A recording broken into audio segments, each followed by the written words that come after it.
Abul Hassan Ali ibn Ridwan al-Misri, born in 988, died in 1061, was an Arab of Egyptian origin who was a physician, astrologer and astronomer born in Giza.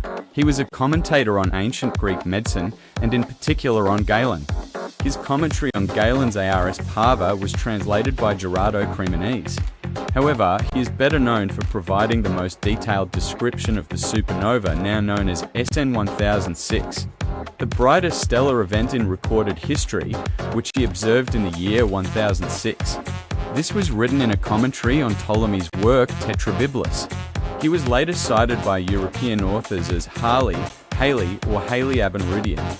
According to Alastair Cameron Crombie, he also contributed to the theory of induction.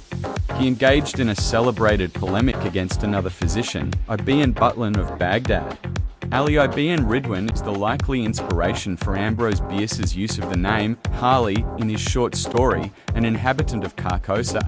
The name Halley was subsequently used by Robert W. Chambers and other authors of weird horror fiction. Work: a commentary on Ptolemy's Tetrabiblos, the Pseudo-Ptolemaic Centiloquy and its commentary, which is sometimes attributed to Ali, is actually the work of Ahmad ibn Yusuf ibn Aldaya.